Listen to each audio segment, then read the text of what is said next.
नमस्कार दोस्तों, आज की कहानी है सास को बहू की तकलीफ क्यों नहीं दिखती। कहानी पसंद आए तो कहानी को लाइक और चैनल को सब्सक्राइब जरूर करें। नेहा ने मेड से पूछा, सुमन आंटी आप मसाला पीस देंगी? तो उसने मना कर दिया, नहीं बहू, तुम्हारी सास को पता चला कि मैंने तुम्हारी मदद की है तो वो हंगामा कर देंगी। क्या पता मुझे सैलरी भी ना दें। बहू मुझे माफ़ करो। सुमन ने हाथ जोड़ लिए। अरे नहीं आंटी, आपको हाथ जोड़ने की ज़रूरत नहीं है। हम समझते हैं आपकी मजबूरी। आप जाइए, हम धीरे धीरे कर लेंगे। नेहा की शादी को 5 साल होने वाले थे और शुरू से ही नेहा की सास राधा जी मेड को नेहा का कोई काम करने नहीं देती थी। नेहा ऐसे तो सब काम कर ही लेती थी, लेकिन इस समय वह 5 महीने की प्रेग्नेंट थी और मसाला पीसने के लिए मिक्सी नहीं सिलबट्टा था। इसीलिए बड़े पेट के साथ नीचे बैठकर सिलबट्टा इस्तेमाल करना कितना मुश्किल होता है, ये तो आप जानते होंगे। नेहा ने सूखा मसाला का सारा सामान लिया और सिलबट्टे के पास किसी तरह बैठकर पीसने लगी। बड़े पेट के साथ उसे परेशानी भी हो रही थी, लेकिन वो धीरे धीरे कर रही थी। उसकी परेशानी देखकर सुमन आंटी से रहा नहीं गया। उठो बहू, मैं पीस देती हूँ। लेकिन आंटी आपकी सैलरी, अब सैलरी कटे या डांट पड़े, आओ हाथ पकड़ो और उधर कुर्सी पर बैठो। सुमन ने सहारा देकर नेहा को उठाया और कुर्सी पर बैठाकर मसाला पीसने लगी। मसाला पीस ही रही थी कि नेहा की सास राधा जी नेहा से चटनी पीसने और पकौड़ी बनवाने के लिए आ गईं।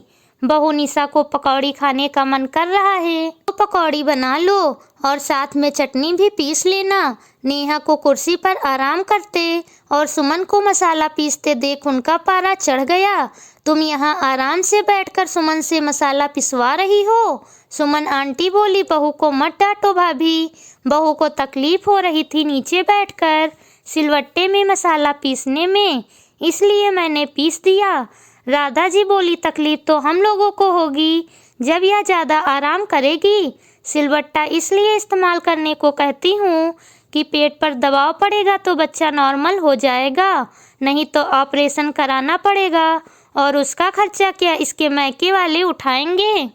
सुमन ने कहा, भाभी छोटा मुंह बड़ी बात, फिर तो निशा बेटी से भी आप सिलबट्टा चलवाया करो, क्योंकि पेट से तो वो भी है और उसके तो दिन भी नज़दीक आ रहे। 8 महीने से उसे बिस्तर से नीचे सिर्फ जरूरी काम के लिए ही उतरते देखा। अगर उसका ऑपरेशन से बच्चा हुआ तो खर्चा आप उठाएंगे या फिर ससुराल वाले? राधा जी गुस्से से बोली, सुमन बहुत ज़्यादा बोल गई हो। बहू की ज़्यादा तरफदारी करने की ज़रूरत नहीं है। तरफदारी नहीं भाभी, मैं देख रही हूँ अच्छे से बहू और बेटी दोनों का किस तरह ख्याल रखा जाता है, मुझे भी दिखता है। साहब और भैया यहाँ रहते नहीं हैं, इसलिए आप बहू पर ज़्यादा ही अत्याचार कर रही हो। वो लोग होते तो शायद अब तक। सुमन आंटी बोलते बोलते रुक गईं, क्योंकि सामने रमेश जी खड़े थे। सुमन उन्हें नमस्ते करके चली गई। राधा, या मैं क्या सुन रहा हूँ, तुम बहू से इस अवस्था में भी सिलवट्टे पर मसाला पिसवा रही हो? सुमन और राधा की तेज आवाज़ सुनकर रमेश जी सीधे वहीं आ गए थे। अरे आप कब आए? आइए कमरे में चलिए, मैं बहू से कहकर चाय पकौड़ी बनवाती हूँ। राधा जी पति को सामने देख डर गई थी और बात को टालने के लिए उन्हें कमरे में चलने के लिए कह रही थी और इशारे से नेहा को कहा कि पकौड़ी जल्दी से बनाएं। कमरे में पहुंचकर रमेश जी एक तरफ अपना बैग रखते हुए बोले, तुमने मेरी बात का जवाब नहीं दिया। राधा जी पानी देते हुए बोली, आजी आप परेशान ना हो, सुमन कुछ भी बोलती है, आप पानी पियो। रमेश जी ने नाराजगी से कहा, बात को टालने की कोशिश मत करो, मैंने तुमसे उस दिन भी कहा था कि मिक्सी मंगवा लो। राधा जी सफाई देते हुए बोली, मैं बहू की कोई दुश्मन तो हूँ नहीं, जो कर रही उसके भले के लिए कर रही हूँ। अगर घर का काम नहीं करेगी तो ऑपरेशन कराना पड़ेगा और खर्चा भी बढ़ जाएगा, इसलिए मैं आपसे यह सब करवाती हूँ। तभी निशा के चिल्लाने की आवाज़ आई, मम्मी जी आपकी बहू को पकौड़ी बनाने में कितना समय लगता है, भूख लगी है मुझे।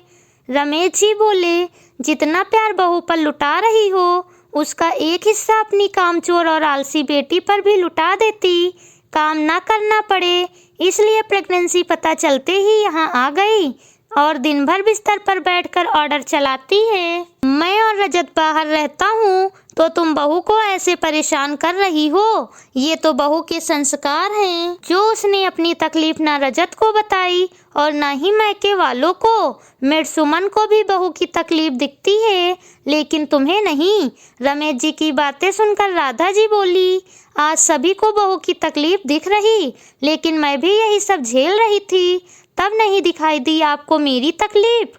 उस वक्त तुम्हारी भी तकलीफ दिखाई दी थी, लेकिन तब मिक्सी नहीं था और अपने गांव में लाइट भी नहीं थी, लेकिन फिर भी मैंने तुम्हारी मदद के लिए करुणा काकी को रखा था जो ऊपर के सभी काम करती थी और तुम सिर्फ खाना बनाती थी। समय के साथ बहुत कुछ बदल गया, मिक्सी आ गई और अब अपने गांव में लाइट भी आ गई है।